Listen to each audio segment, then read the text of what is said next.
Komið sæl og velkomin í Þjóðminjasafnið á þennan hádegisfyrirlestur í hádegisfyrirlestraröð Þjóðminjasafnsins.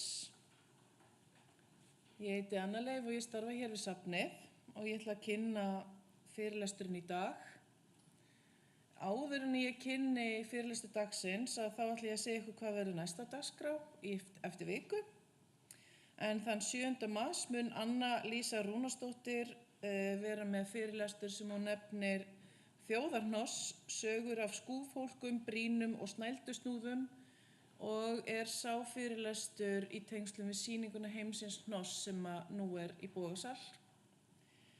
En aftur að deginum í dag, því að hér komin hún Helga Wollesen og hún með erindi sem hún kallar Til hvers eru söfn og þetta erindi í tilefni 160 ára afmælis Þjóðminjasafnsins sem við fögnum og hófum fögnuðinn með pomp og prakt á föstudaginn á 24. febrúar sem merkisdagur hér innan hús. Og við ætlum að vera allt þetta ár, bara fram að 24. febrúar næsta ári, með viðburði sem við tengjum afmælis ári. Og Helga Wollesen sérfræðingur í þjóðháttasafni hjá Þjóðminjasafni, sérfræðingur þjóðhátta. Hún með BA í sagnfræði og þýsku og meistaragráðu í safnafræði. Og ég ætla bara að bjóða þig velkomna Helga og Helga kynnir erindið sitt betur. Gjörðu svo vel. Já, og ég minni á spurningar í lok erindis.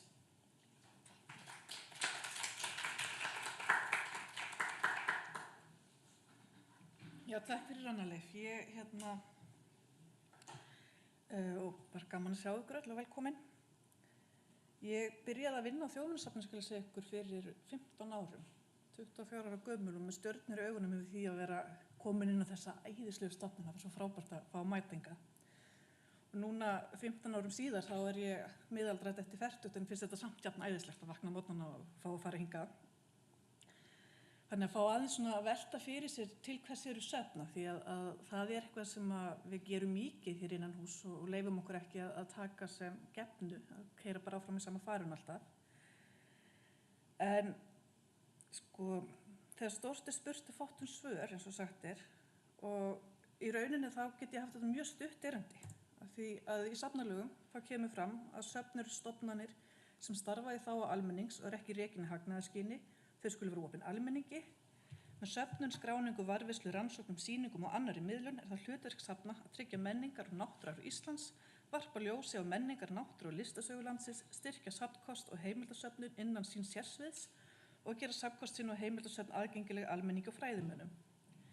Í starfi sínu skulu söfn hafa að leiðarljósi að auka lífsgæði manna með því að efla skilning á þróun og stöðu menningar, lista, náttúru eða vísinda. Söfn skulu stunda markvissa söfnun muna og heimilda til safnkostur þeirra gefi sem heildstæðasta mynd af sérsviði þeirra. Og þá vitum við tilgang safna og þá þarf ég ekki að tala meira og get bara þakka ykkur fyrir komuna í dag. Eða kannski aðeins farið dýpra í þetta. Mér langar að byrja aðeins á Þjóðminjasafninu sjálfu, afmælisbarninu.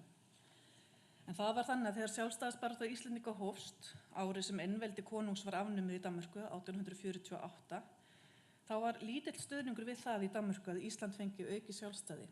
Dönsk stjórnvöld litu á Ísland sem óaðskiljanlegan hluta Danmörkur eins og staðfest var með stöðulögunum frá 1871. En hægt og bítandi unnust áfangasigrar vegna stöðugrar baráttu Íslendinga fyrir aukinni sjálfsstjórn og eðlilegt að skoða stofnun forngripasafnsins í samhengi við þá baráttu. En safnið sjálft, það telst stofnað 24. febrúar 1863 og þess vegna höldum við upp á 24. febrúar og fögnum. En þann dag færði Jón Árnason, stiftsbókavörður, stiftsyfirvöldum bréf frá Helga Sigurðssyni í Jörfa, þar sem hann byðst til að gefa Íslandi 15 gripi með þeirri ósk að þeir verði fyrsti vísir til safns íslenskra fornminja.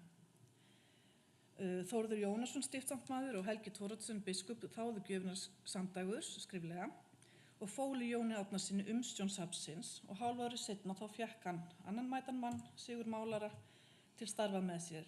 En Sigurður hafi fyrstur sett fram hugmyndina íslenskt þjóðarsafn í Þjóðólfi 1862, hugvekju til Íslendinga.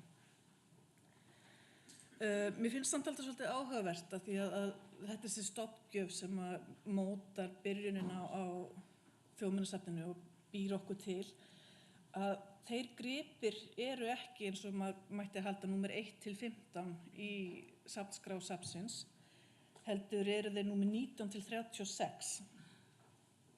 1 til 15 er Baldursheima, nei ekki til 15, fyrsti munur ætla ég að segja, er Baldursheimacumlið, en það var í rauninni uppsprettan, það að það fannst uppspretta þess að Sigurður málari skrifaði þessa hugvekju til Íslendinga, fannst minni með 1860. En allir þessi gripir, bæði Baldursheimacumlið, gripirnir 15 frá Helga og fleiri eru dagsettir 15. júlí 1863, þannig að þetta eru allir þessi fyrstu gripir sem eru skráður inn í safnið þann dag. Og greinilegt að það var heilmikið af gripir sem komu inn alveg bara strax fyrstu vikurnar og mánuðina eftir að ákveðið var að stofna safnið. En safnið var oftast nefnt forngripasafnið fram til 1911, en þá hlaut að lögformlega það nafn sem enn gildir. Fyrstu áratugina þá var það til húsa í ýmsum háaloftum í Reykjavík, það var í Dómkirkjunni, það var í Tukthúsinu við Skólavörðustíg, það var í Alþingishúsinu og í Landsbankanum í Austurstræti, þangað til það fekk inn í einu loftinu í risi Landsbókasafnsins við Hverfisgötu sem þá var verið nýreist 1908. Þetta er svona safnahúsið í dag, margir þekkja það líka til nafninu Þjóðmenningarhúsið. En svo við stofnun lýðveldis 44 þá var ákveðið að nú skyldi safnið fá alvöru húsnæði, kallað morgungjöf til þjóðarinnar, minnst alltaf voða rómantískt og fallegt. Og þá var hafist handa við að byggja húsið hér sem að safnið flutti í 1950. En fyrstu lög verndun fornminja voru settar 1907 strax og þar voru hömlur við að þar voru fluttar úr landi. Sama ár var Matthías Þórðarson skipaður þjóðminjavörður og hann var þjóðminjavörður í heila 4 áratugi, þangað til að Kristján Eldjárn tók við 47 og var í því þangað til að hann var forseti, hann þurfti frá að hverfa, 68, en þá tók Þór Magnússon við sem gegndi starfinu í 32 ár, 2000 tók Margrét Hallgrímsdóttir við og svo núna í haust tók Harpa Þórsdóttir við. Þannig að þetta er ekki margir þjóðminjavörður á þessum tíma en spanna langa sögu. Hvað sem manni finnst það. En fyrstu 9 áratugina þá var einkum leitast við að safna jarðfundnum forngripum, kirkjugripum og öðrum listgripum frá síðari öldum. Hálfri öld eftir að frumgripirnir 15 komu voru safnfærslurnar orðnar yfir 6.000. Safnið fekk líka nokkur sérsöfn sem tengdust ákveðnu fólki, til dæmis Jóni Sigurðssyni forseta og Ingibjörgu Einarsdóttur konu hans, eða hann maðurinn hennar, eftir hvernig við lítum að það.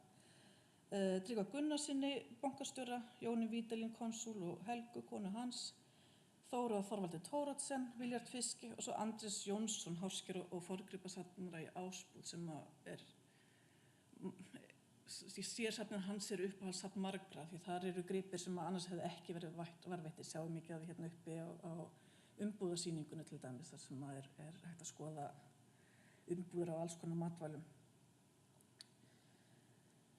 En fram að stofnun forngripasafnsins þá höfðu merkir gripir verið sendir til Kaupmannahafnar og verið varðveittir í Þjóðminjasafninu þar. En þið takið eftir því að ég segi Þjóðminjasafninu, ekki Þjóðminjasafni Dana, af því Ísland var náttúrulega hluti af Danmörku og Þjóðminjasafni var Þjóðminjasafns alls konungsveldisins og þar af leiðandi Íslands líka. Það safn á rætur að rekja til konungslega listasafnsins sem Friðrik III stofnaði 1650 og var markmið að safna handverki, málverkum, vopnum og fornminjum. Og ég anda safna þess tíma að þá var þetta fyrst og fremst einkasafn konungs. Það voru gjarnan einveldir konungar sem létu reisa söfnin. Annað dæmi er þekkt náttúrulega Lúðvík XIV sem hóf söfnin sem var sín á Louvre og satt Péturs mikla í Sankti Pétursborg. En 1807 var stofnuð Kommissionen for Oldsags Opbevaring, eða konungleg nefnd til fornminjavarðveislu, undir forystu Rasmus Nyrop sem fannst mjög mikilvægt að verja og geyma þessa merku gripi danska konungsveldisins, þar með talið Íslands náttúrulega. og þeir fengu smá pláss til þess að geyma þessu gripi sem þau byrjuðu að safna og hvar annars staðar en á Háaloftinu í Trinitatis kirkjunni í Kaupmannahöfn, alltaf á Háaloftinu. En hann fekk svo mann til samstarfsviðs sem var kaupmaður og hafði svolítið business pælingar í þessu. Það var C.J. Thomson og hann var skipaður eftirmaður í Europe 1816 og tókst að koma upp smá sýningaraðstöðu 1819 sem að Olseis-kabinetið hétta og hann hóf að sýna gestum ég fann svolítið skemmtilega teikningu af honum að sýna gestum safngripina. Þetta er fyrsta leiðsögnin sem ég veit til að sé mynd af safnkostin. En hann lagði mikla áherslu á að skrá muni og flokka samkvæmt því sem þá var nýjasta tækni vísindi og hann skrifaði þessa merku nýjung að flokka og skrá gripi í steingripi, bronsgripi og járngripi og gaf út grein sem kom út 1836 og hann birti nafnlaust. Þetta var svo ofboðslega róttæk hugmynd að flokka gripina svona og ekki bara fagurfræðilega að hann lagði ekki alveg í það að setja nafnið sitt við þetta fyrst. En af hverju er ég að nefna þessa kalla? Það er aðeins af því að þegar við komum að þróun í safnastarfi á Íslandi og Norðurlöndum, sérstaklega Íslandi, þá má deila því inn í 3 fasa í rauninni. Fyrst eru það frumkvöðlarnir, það eru kallarnir, yfirgnæfandi meirihluta, en þeir safna gripum sem þeim finnast merkilegir og mikilvægt að varðveita komandi kynslóðum. Þeir þekkja sitt nærsamfélag og sitt fag, þeir þekkja þann málaflokk sem söfnunin snýr að persónulega og söfnunin einkennist af hugsjónaelju og sumir myndu jafnvel kalla það þráhyggju, en þeir safna oft alveg gífurlegu magni. Þeir vinna þetta gjarnan án endurgjalds, þeir varðveita gripi og skrá eins og þeir geta, oft bara í höfðun á sér, sem er ekkert sérstaklega hagnýt skráningaráðferð þegar safnið er 160 ára gamalt. En svo eru sýningar settar upp eins og plássrúm leyfir á öllum þessu blessuðu háaloftum. Það er náttúrulega ekki bara kirkjuloftin, það er líka skólaloft og fleiri opinberar byggingar sem eiga háaloft, það er upplagt að vera með safn þar. En svo næst þá erum við með næsta fasa sem er fyrsta kynslóð menntasafnafólks. Þetta er hópur sem fer að bera á upp úr 1980, einstaklingar sem hafa menntun á sviði sagnfræði, fornleifafræði, þjóðháttafræði eða á öðrum sambærilegum sviðum. Þeim er ekkert endilega mikilvægast að safna gripum. Þeir hugsa líka öðrum sviðum safnastarfs, svo sem skráningu og varðveislu, sýningagerð og rannsókna. En það er alveg einkennandi fyrir þessa kynslóð safnafólks og við þekkjum það mjög vel í íslensku safnastarfi og safnaumhverfi að það er allt í öllu, það hleypur í öll störf og sinnir hverju því sem þarf að sinna. En upp úr aldamótunum þá má vera að geta aukinni sérhæfingu innan safnana. Þá fara að koma til safnana í auknum mæli sérhæfðir forverðir og sérfræðingur á ýmsum sviðum. Það er meira aðkeypta vinnu við sýningagerð og útgáfu, hönnuða og annarra sérhæfðra á því sviði. Og söfnin verða líka vettvangur umræðu þar sem hópar utan safnsins fá tækifæri til að nýta safnið sem verkfæri, bæði til rannsókna, miðlunar og til samtals. Ég kom áðan inn á það hvernig stofnun Þjóðminjasafnsins tengist sjálfstæðisbaráttu Íslendinga og þörfinni fyrir að markera eigin sérkenni þjóðarinnar. En fyrstu lög safn voru undirrituð af konungi þegar Þjóðminjasafnið var tæplega hálfrar aldar gamalt, 1907. En það voru lög verndun fornminja. Þar er talað skráningu og verndun þeirra, bæði fornleifa og gripa, fornminja, og ákvæði varðveislu þeirra í fornminjasafni, landsbókasafni eða landsskjalasafni eftir því sem efni standa til. En það er vert að benda á það að Þjóðminjasafnið er eina minjasafn landsins á þessum tíma og er það langt fram eftir 20. öld. Það er ekki fyrir hann að líður tekur á öldina að Íslands samfélag fyrir að breytast. Heimsstyrjöldin náttúrulega setur mark sitt á Evrópu alla og gamla bændasamfélagið sem hafði verið ríkjandi aldir hvarf frá degi til dags. Tækniframfarir, iðnbylting og borgarmyndun gerðu að verkum að einkenni samfélagsins fóru að breytast og það ýtti undir þörf fólks til að festa gamla siði og venjur íslenska þjóðmenningu í sessi. Sjálfstæðisstofnunin í miðju hernámi erlends hers á landinu ýtti enn frekar undir þessa þörf. Upp úr 1940 sér maður því að það farið að huga stofnun byggða og minjasafna víða land og lög byggðasöfn voru fyrst sett 1947. Byggðasöfnin voru hugsuð sem söfn einstakra héraða eða byggða, líkt og nafnið ber með sér, og átt að vera í eigu hvers héraðs eða byggðarlags. Lögin kváðu að einkum skyldi gripum safnað sem sérkennandi væru fyrir atvinnahætti og þjóðlíf á viðkomandi svæðum. Þeim skyldi komið fyrir í byggingum í eigu ríkisins sem varðveittar væru sem fornleifar samkvæmt ákvörðun þjóðminjavarðar, en slík söfn bæri að líta á sem sjálfstæðar deildir innan Þjóðminjasafns Íslands. Þessar byggingar voru gerðar torfbæir, en í lögunum var einnig ákvæði sem gaf byggðarlögum leyfi til að byggja sérstaklega húsnæði fyrir byggðasöfnin og skyldu þau hljóta styrk til þess úr ríkissjóði. Og þetta gerði náttúrulega verkum og það var mikil vakning allt land. Fólk tók sig saman og fór að safna minjum í sínu byggðarlagi. Fyrst og fremst var verið að varðveita minjar sem að fólk óttaðist að myndi glatast vegna breytinga í samfélaginu. Og starfsemi þessar safna var mjög takmörkuð. Það hefðu opið fyrir gestum kannski sumarið. Það var ekkert ætlast til þess að það væru með neitt mikla starfsemi við skráningu og rannsóknir og slíkt.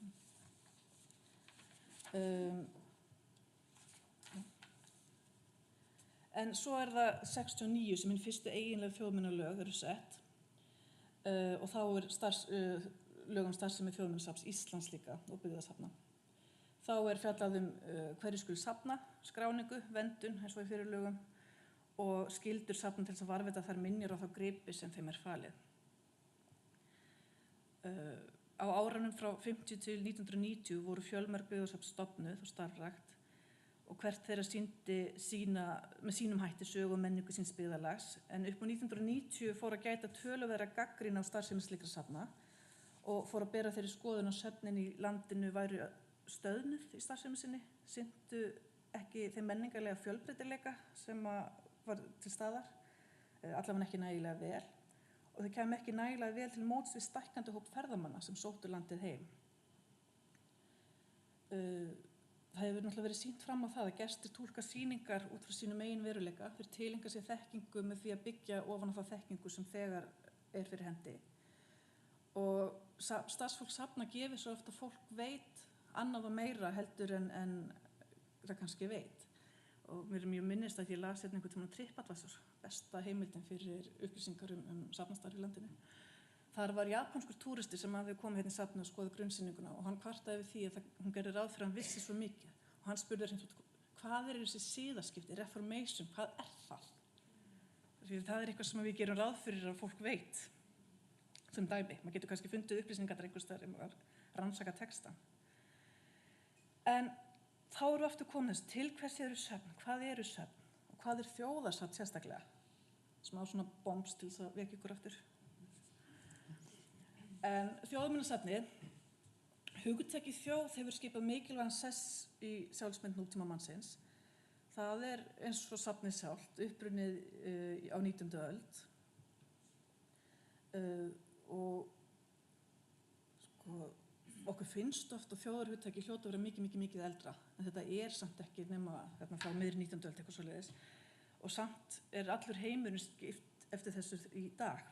Okkur skipt í þjóðir sem byggja á sameiginlegri sögu, menningu, tungumáli.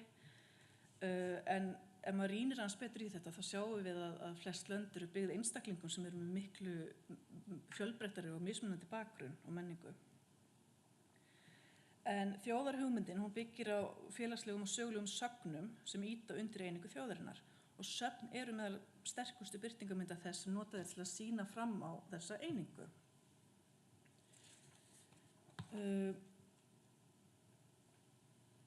Þjóðarhugtakinu hefur svolítið verið lýst sem ímyndun, það að segja að meira segja hjá fámennum þjóðum eins og Íslendingum, þá þekkir hver einstaklingur ekki alla hina einstaklingana.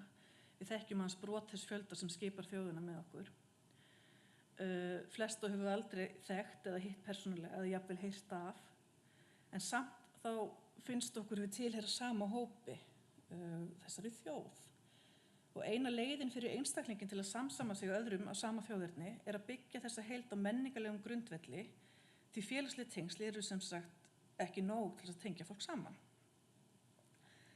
En eitt helsta vandamál þjóðarsafna kemur þá að því að endurspegla fjölbreytileika samfélagsins.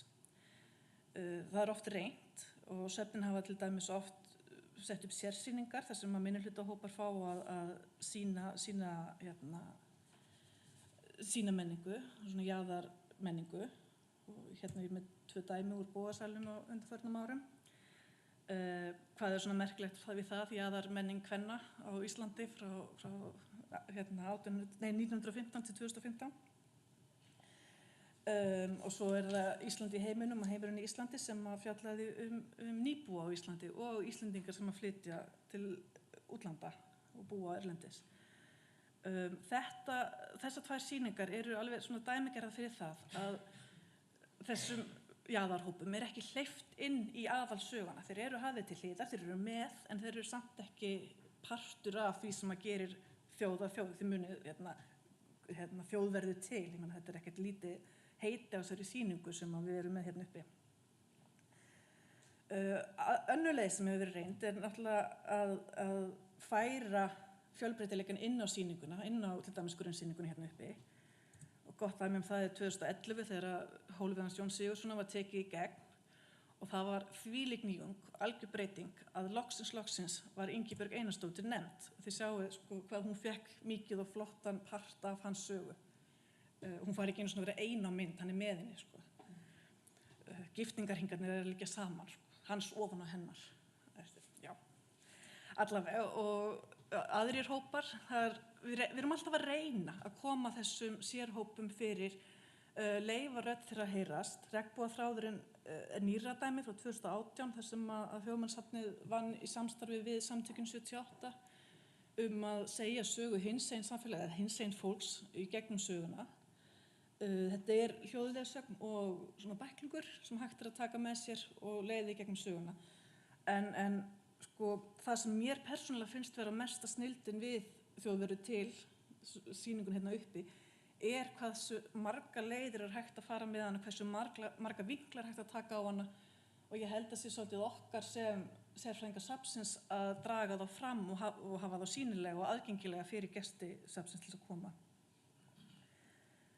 En þjóðarsöfnin þykja þannig sýna mjög einsleita mynd af þjóðinni og tekst ekkert alltaf að gera grein fyrir öllum merkingarkimum, heldur steypa svolítið alla í sama mótið og ég vil bara segja það okkur til varnar, það ekki auðvelt að reyna að koma öllu fyrir. Og bara frá því ég byrja á safninu þá veit ég að safnafólki hefur verið mjög meðvitað þetta og reynir að gera eitthvað í þessu.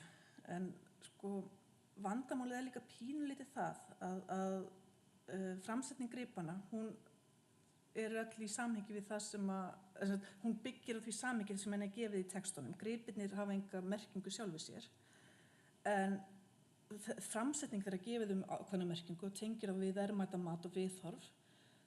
Stundum eru dæmi það ekki endilega hér, en svona út í hinum stóra heimi að gripir eru settir í samhengi sem hægt að nýta mjög beint í beinan áróður. En það sem að gera í safninu svolítið hættulega það kemur að því það að við erum með eitthvað sanngildi í því sem sýnt á safninu. Okkur finnst að vera ekta og okkur kennt frá blautu barnsbeini að það ekta.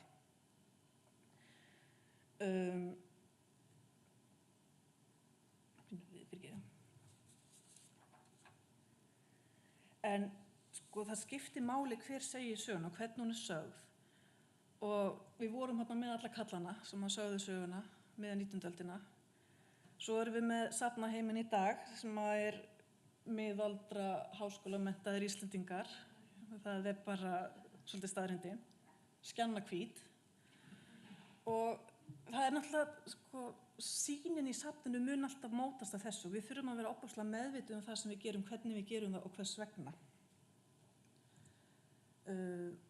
Gripirnir sjálfir, eins og ég segi, þeir ekkert með merkingu sjálfu sér. Þeir geta verið allt mögulegt, merki merki list, merki hinsegin kvennasögu, kallasögu, iðnsögu, bara sú merking sem að við ákvaðum að fókusera á hverju sinni. En það sem að gleymist er að þegar við ákvaðum að segja frá grip á einn hátt, þá er öllum öðrum sögum ýtt til hliðar á sama tíma. Húfan, hún er verkamaðurinn, hún er bóndinn, hún er búningasaga 19. aldar, hún er textílsaga, handinn, rakarasúlan sem er borgarmyndunin, þetta getur verið iðnbyltingin, þetta getur verið tíska. Hver gripur getur haft svo marga merkingu eftir því hvernig við setjum hann fram. Við krefumst kosninga, þetta er náttúrulega búsaldabyltingin, þetta er ekki ádeila á stafsetningakennslu í skólum í dag. Þannig að það fer eftir hvernig við setjum hlutina fram og hvað við gerum. En við þurfum að muna það að það dugar ekkert alltaf að segja hlutina. Hérna erum við með líkan af Skálholtskirkju sem er gerð eftir tilgátuteikningum Haga Geirssonar og er hérna á sýningunni uppi. Og ég get alveg lofað ykkur því að það er ekki, ég kannski segja 1 af hverjum 100 gestir sem átta sig á því að þetta er tilgátuteikning. Þetta er ekki svona var kirkjan, svona leit Skálholtskirkja út. Þetta er náttúrulega ekkert gripið út úr lausu lofti, ég er ekki að segja það, en þetta er tilgáta. Það er hægt að leika sér aðeins með að pæla í því hvernig er þetta, hvað viljum við og hvað gerum við. Svo er það náttúrulega þannig að söfnin, sko, þau þurfa svolítið að hugsa stöðu sinni upp á nýtt. Það er bara nýjasta dæmið eru verkin sem við erum að taka af sýningum, fela. Er þetta það sem við viljum gera? Viljum við sótthreinsa-sýningarnar, þannig að við móðgum engan. Mér fannst Guðrún Whitehead lýsa þessu vel, hún skrifaði eða það var haft eftir inn í Morgunblaðinu fyrir helgi, að þjóðasöfn eru meira en táknmynd þjóða. Þau hafa það hlutverk að starfa í þágu samfélagsins og til framþróunar þess. Verk eiga að vera aðgengileg, einmitt ef þau eru umdeild og saga mannkyns og þjóðar er oft erfið og þversagnakennd. Söfn hafa tækifæri til þess að taka þátt í þessari erfiðu umræðu, fólki og málefnum til framdráttar. Þau geta og að margra mati eiga að vera staðir sem takast á við erfiða umræðu í samfélaginu, stuðla að jafnrétti og þar með bættu samfélagi. Og ég held að það sé það, sko, að söfnin, þjóðarsöfnin sérstaklega, þau þurfa að hugsa stöðu sinni upp á nýtt í alþjóðavættu samfélagi nútímans og náttúrulega sumir eru farin að gera það og alltaf meira og meira í síauknum mæli. Og þau þurfa að finna sér stað þar sem að sértækir og alhliða sem sértækir og jafnframt alhliða miðlarar menningar, mismunandi samfélagshópa, ég skrifa fróðlegt. En sko, fyrir utan áherslunum það að söfn séu fulltrúar margbreytileikans, þá hefur á síðustu áratugum líka sprottið önnur krafa sem hefur mikil áhrif á starfsemi safna. Og það er, sko, frá 2001, þá urðu svona ákveðin þáttaskil í íslensku safnastarfi. Fyrst verður náttúrulega að nefna að þá eru þjóðmenningarlög, eða safnalög eiginleg, sett og það kom líka út skýrsla, fræg skýrsla sem mikið hefur rætt menningartengda ferðaþjónustu og hvernig Ísland ætti að nýta sína sögu samhliða náttúrunni til þess að laða að ferðamenn og byggja upp ferðaþjónustu. Og það má með sanni segja að þetta hefur verið gert á undanförnum árum og þá spyr maður sig hvernig eigum við í söfnunum að keppa við þetta. Hvernig eigum við að halda í sanngildið sem okkur safnamönnum safnafólki er svo tamt að tala um og vilja halda í? Hvernig eigum við að skemmta gestum, ná að draga þau til okkar? Þessi umræða kom upp hérna á menningarnótt núna síðast hjá okkur þegar við vorum með Rimmugík fyrir utan. Það voru búðir, það voru leikir, það voru ekki barndagar, ég ætla bara að taka það fram. En víkingar fyrir utan dró fólk inn á safnið og það voru fjölmargir sem kom til mér nú eftir og sagði, já, ég talaði um víkinga þegar ég fór inn, ég talaði um landnámsmenn þegar ég fer út. Þannig að við þurfum líka að ná til fólks, ná í gegnum en það glimur og lætin sem eru í samfélaginu til þess að ná eyrum fólks einfallega, ef við ætlum að ná að lifa og sinna þessu hlutverki sem er að miðla sögunni. En mér langar aðeins svona bara að enda aftur á afmælisbarni dagsins, af því að það er eiginlega ekki hægt að tala um Þjóðminjasafnið án þess að sýna aðeins frá sko, hvað það sem við gerum í dag? Því að safnið náttúrulega orðið stórt og töluvert fjölbreyttara heldur en það var 1863 þar sem að þeir voru hérna félagarnir, Jón og Sigurður og þeir. En í dag þá ég held að séu 70 starfsfólk sem að vinnur hér með alls konar menntun, þjóðfræði, mannfræði, listfræði, fornleifafræði, sagnfræði, menningarmiðlun, kennsluréttindi, myndlist, hönnun og alls konar. Og skipuritið okkar lítur svolítið öðruvísi út heldur en það gerði. Við erum með það sem við kallum kjarnasvið, sem safneignin. Þar eru gripirnir, munir, myndir, hús og þjóðhættir. Munir, þetta útskýrir sig kannski sjálft, en öllum þessum sviðum þá sinnum við söfnun, skráningu, varðveislu, rannsóknum og miðlun. Og þetta sem stjórnskipulagið miðað við 1. mars 2021. Og við förum að sé yfir þetta, þá sko fyrir utan, við byrjum að ytrastarfinu, að fyrir utan sýningar sem náttúrulega svona sýnilegasti hlutinn af því sem við gerum, að þá erum við með alls konar leiðsagnir, við erum með jóladagskrá, barnadagskrá, við erum með dagskrá sem byggir í rauninni á sýningunum sem við erum með, reyna að virkja gesti til þáttöku á þeim, bæði leiðsagnir en líka smiðjur og alls konar. Safnfræðslan náttúrulega gegnir þar stóru hlutverki og tekur á móti skólahópum. Við erum svolítið svo dópsalarnir, sko. Við viljum ná þeim ungum og venja þau við strax. Þannig ef að börnin læra að það sé gaman að koma í Þjóðminjasafnið þá halda þau því áfram. Og þóttu taki sér pásu kringum 20, þá leið að eignast börn sjálf, þá koma þau aftur. Við vitum það. Og svo náttúrulega ekkert alveg safn í samtímanum sem ekki með góða safnbúð og kaffihús. Það þarf. Við verðum öll þreytt á að vera hérna, við viljum öll eiga einhverja góða minjagrip að fara með heim. Það skiptir máli að þeir séu handhægir og hentugir, gott að koma með ferðartöskuna, þið vitið. Það má ekki vera of þungt. Bækur eru fínar en þú tekur bara takmarka með þér að bókum heim að gefa. Flugfélögin eru með auknu takmarkanir á farangri. Svo erum við með munasafnið, þar sem eru 400.000 gripir, bæði jarðfundni munir og kirkjumunir og þetta er í rauninni það sem við þekkjum sem svona kjarnasafnkostsins frá upphafi til dagsins í dag. Safnið með stórt svið sem snýr að jarðfundnu gripunum og fornleifarannsóknum því að okkur ber að varðveita alla jarðfundna gripi og erum mjög góðu samstarfi við fornleifafræðinga landsins koma þessu til okkar og rannsakar líka slíkt. Þjóðháttasafnið sem er mitt baby og það sem ég vil halda fram að sé mikilvægast af öllu safnastarfinu. Því hinn verði bara að mótmæla. En náttúrulega án þjóðháttarnir sko, þeir segja okkur hvernig við notum hlutina til hvers og hvers vegna. Og ef við vitum það ekki þá hluturinn gagnslaus. Það eiginlega það sem ég búin að segja ykkur hérna allan tíma. Gripurinn í sjálfu sér, hann einskisverður. Svo erum við með húsasafnið. Samkvæmt nýjustu upplýsingum frá því morgun þá eru það 80 hús á rúmlega 40 stöðum á landinu. Fyrst þegar ég byrjaði þá var mér kennt að segja á 50 húsa, en þetta eru miklu fleiri húsa, því náttúrulega þótt að sé einum stað þá geta byggingarna verið fleiri. Það efni annan fyrirstu, hvenær hús hús, hvenær það ekki, hvenær það kofi, eða eitthvað. Ljósmyndasafn Íslands, þar rétt 7 milljónir mynda, held ég. Og þetta langstærsti einstaki flokkur muna hérna við safnið. Og einstaklega aðgengilegt líka. Mæli með því að skoða start.is til þess að finna. Og svo erum við náttúrulega með ljósmyndasýningar auk þess að vera með gripasýningar í safninu reglulega.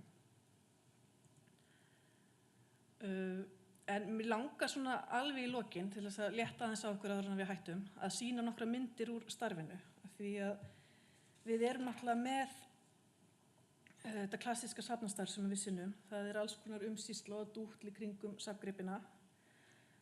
Líka skráning og rannsókn náttúrulega, en skráning og rannsóknir myndast ekkert voðalega vel. Og mér langar að spyrja ykkur hérna síðustu myndinni, hvað þarf margt safnfólk til þess að velta við einum leggstein? Og svarið 8 pluss liftarinn. Það þegar við fluttum hérna Tjarnarvellina með alla gripin okkar þá gátum við tekið til og syngjum sig og það til dæmis að velta við þessum leggstein, nú liggur hann á bakinu og það hægt að lesa hvað stendur á honum án þess að kalla 8 safnmenn til í hvert einasta skipti á snúinu við. Það er mikill munur. Svo erum við með sýningar undirbúning. Það er margt sem þarf að huga að við uppsetningu og gerð sýninga. Líka textagerð náttúrulega og útgáfa ýmiss konar sem að tengist. Önnur útgáfa líka skýrslugerð þannig. En aftur, það er ekkert gaman að vera með myndra fólki við tölvuna. Þið getið alveg séð það bara fyrir ykkur sjálf. Og svo er það síðasta stóra skrefið. Þið sjáu að safnafólk er ennþá að gera allt. Við erum ekkert hætt því og það er eiginlega það sem að gera þetta starf svo skemmtilegt, finnst mér persónulega. Og að lokum þá er það blessuð þrifin. Þrífa grunnsýninguna, Ghostbusters, þrífa húsinu í húsasafninu, þrífa gler. Ég veit ekki hvað við púsum mikið gler, innan og utan. Og bara mér finnst þetta áslega mynd. Og stundum verður maður alveg hálf brjálaður af því að þrífa allt þetta gler. Og bara yfir höfuð. Og ég í rauninni ætla ekkert að hafa þetta neitt lengra, bara þakka kærlega fyrir mig og vona að þetta hafi gefið smá innsýn.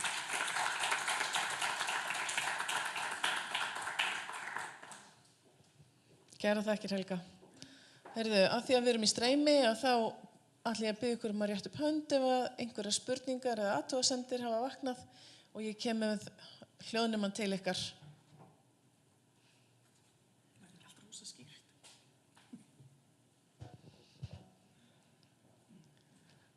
Ég skal koma inn fyrir því.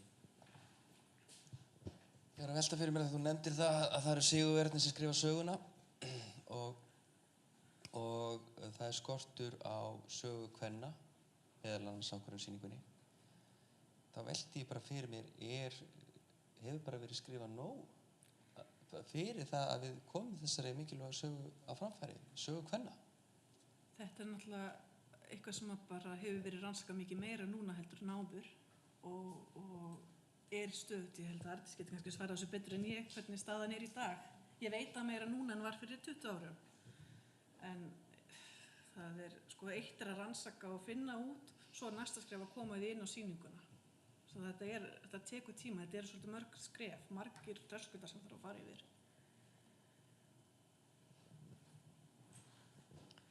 Þakka þér fyrir fróðlegt erindi. Mig langar til að spyrja af því að Þjóðminjasafnið er höfuðsafn á sviði menningarminja.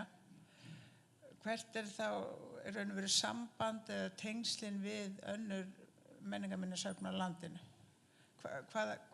Hvernig lítur Þjóðminjasafnið á það hlutverk sitt? Ég er erfitt að svara þessu fyrir hönd safnsins, en ég veit að við erum í góðu samstarfi við söfnum út á landi. Við erum náttúrulega til hals og traust, við reynum eftir megni að vera til staðar ef eitthvað bjátar á. Við veitum ráðgjöf ef segjum sem svo að nú eru söfnin víða í uppbyggingu og að búa til ný sýningarrými, ný geymslurými og svo framvegis, eða varðveislurými.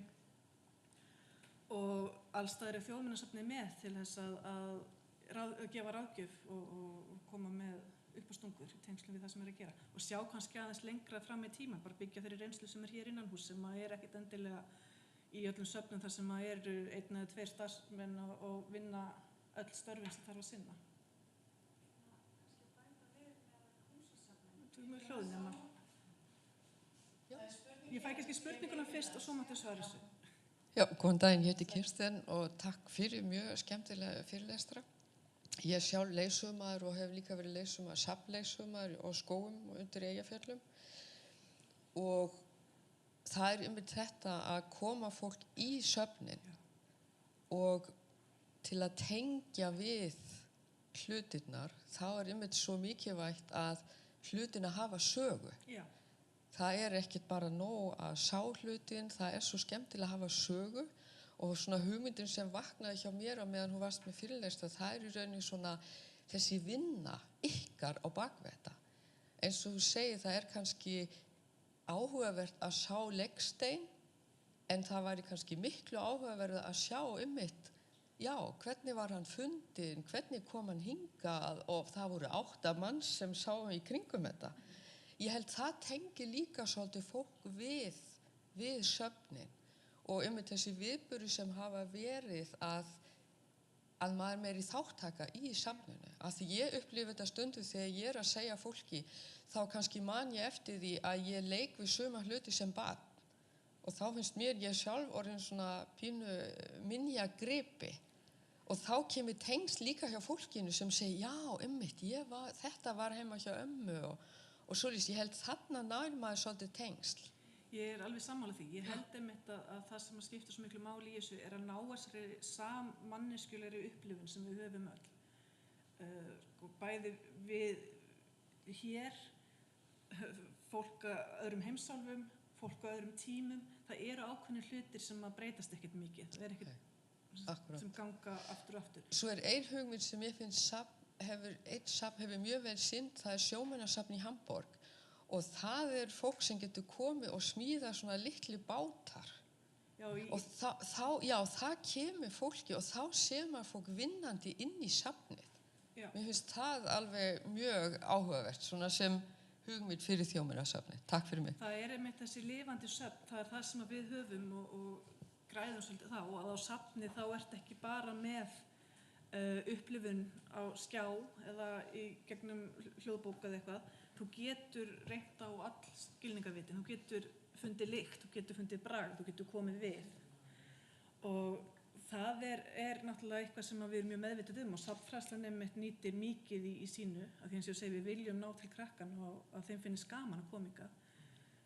Og þess vegna eru við líka með margar smiðjur og ýmislegt það sem hægt að gera með höndunum. Og við erum hægt að hafa það bara á laugardegi frá 3 til 5. Nú reynum við að hafa þetta yfir lengri tíma, þess að aðgengilegt og þess að komast í þessar smiðjur líka þótt að sé ekki manneskja sem situr yfir þessu. Já, ég ætla að fara aftur spurningin sem að þú spurðir, Ragnheiður, varðandi hvernig þjóðminjasafnið tengist öðrum söfnum út á landi og bara að bæta við svarið þitt. Það var með húsin í húsasafni þjóðminjasafnsins, hvernig mörg þeirra eru einmitt notuð af byggðasöfnum víðsvegar landið. Þannig að það svona annar vinkill, svona hvernig þjóðminjasafnið svona, tegir sig út allt land. Akkurat. En ég með aðra spurningu. Já, Mér fannst svo áhugavert þegar þú varst að segja frá þegar gripir byrja að flokka gripi og þessi grein sem þú nefndir. Er eitthvað, ég fór bara að hugsa út frá varðveislu, var það líka hugsjón, hvenær byrjar sú hugmyndafræði einhvern veginn að koma til sögunar? Er það á sama tíma og þetta skráningarstarf byrjar? Þetta rosalega erfitt. Já, fyrirgefðu. Nei, ég myndi segja að það ekkert eitthvað sem gerist fyrir en kannski miðja 20. öldina í rauninni.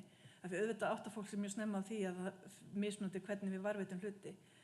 Eftir því hvernig við geymum það, þá varðveitast það mismunandi. En það náttúrulega ljóst að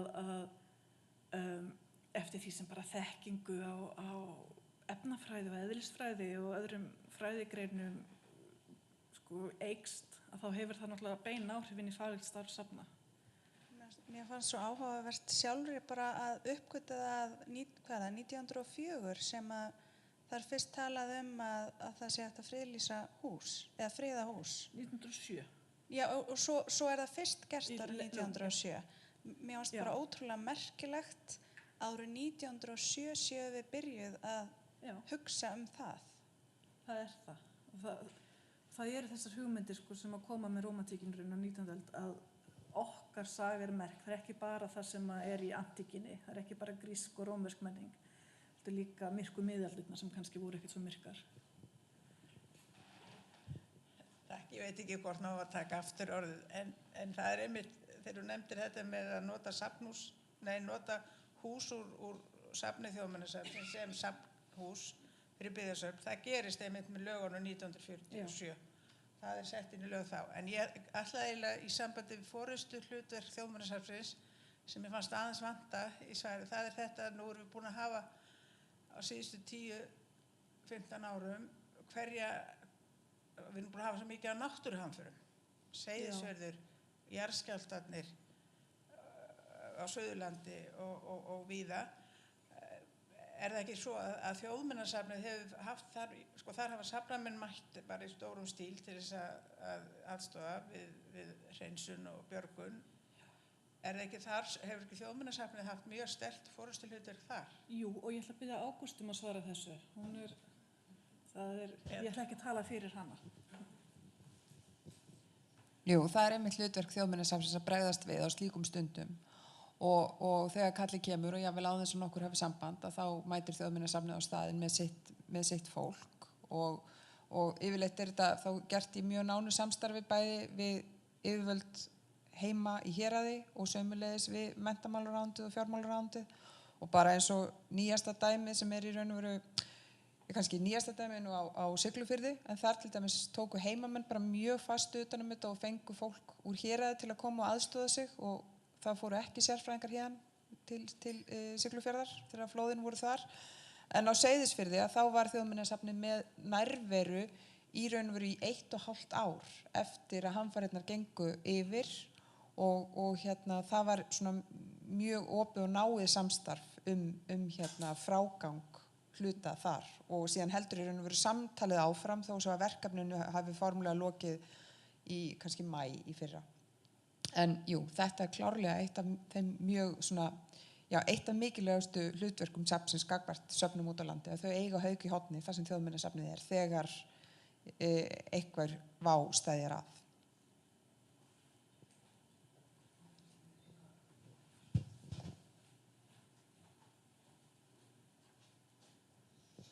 Já, kannski eina spurningin viðbútt.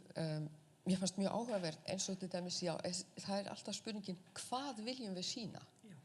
Þú nefndi dæmi með Jón Sigurðsson, einu sinni var hann svona þessi eini kallmaður sem stóð hérna svo allt í einu átt að fólk sig á því hann á konu og hún kannski hefur hjálpað honum við þetta sem hann hefur gert.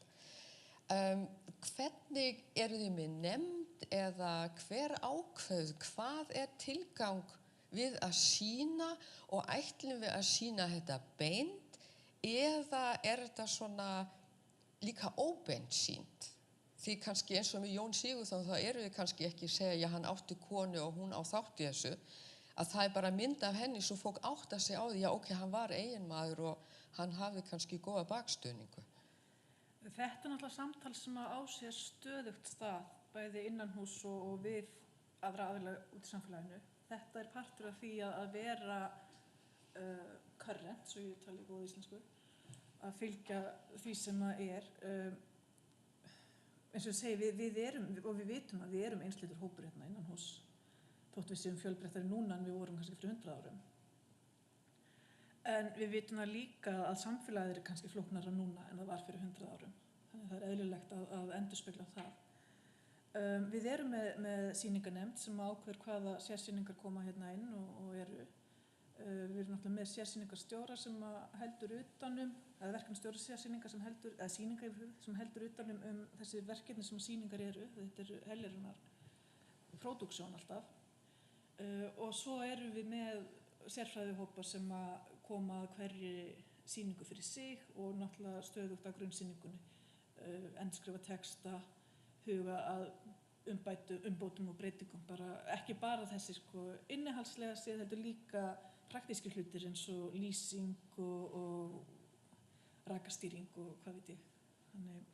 Þannig við vinnum þetta allt í samstarfi. Það er ekki einn einstaklingur sem situr einhvers staðar og skrifa textan og það er sagan. Mér er mjög minnistætt þegar ég byrjaði sagnfræðin hérna við háskólanum sínum tíma, þá satt ég inngangskurs hjá Gunnari Karlssyni og einhvern tímann þá spurði skólabróðir minn, Gunnar, hvernig finnst þér að vera maður sem skrifaði og mótaði söguskoðun Íslendinga? Þá hafði hann farið í gegnum grunnskóla og lesið bækur eftir Gunnar Karlsson, svo fór hann í menntaskóla og las bækur eftir Gunnar Karlsson, svo fór hann í háskólann og var með greinasafn eftir Gunnar Karlsson og svo opnaði hann í sýningu í Þjóðminjasafninu og þar var textahundur Gunnar Karlsson. Þannig að þetta er svona, handritshundur. Þannig að ég kom á Gunnar, skal ég bara segja það. Og við þurfum að, eins og segja, þetta er stöðugt samtal og stöðugt þróun. Þetta er ekki bara eitthvað sýning, það er svolítið misskilningur nefnilega. Sýning er ekki eitthvað sem þú setur upp og svo er hún að næstu 50 árin og breytist ekki neitt. Það er ekki hægt. Þannig virkar þetta ekki.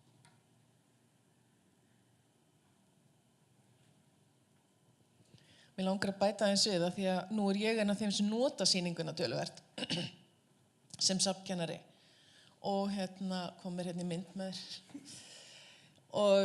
Og þá erum við ekkert endilega að staldra við og lesa texta, heldur erum við að tala beint við gestina og skólahópina, hvað sem þeir eru á leikskólaaldri og alveg upp í háskólaaldur, og við erum að taka á móti fólki með elliglöp eða Alzheimer líka. Þannig að við erum að tala við allan aldur og þá erum við að draga fram þessi marglaga þætti sýningarinnar sem Helga talaði áðan, að það er hægt að tala handverkið og svo framvegis, efniviðinn, úr hvaða samhengi og allt þetta. Þannig að þó að sýningin sé með ákveðnum texta þá er hann ekkert endilega bundinn í lög. Og það getur verið svo skemmtilegt, maður getur fengið einhvern með áhuga á einhverju sem jafnvel kennir okkur eitthvað, sem er svo skemmtilegt. Eru fleiri spurningar eða athugasemdir?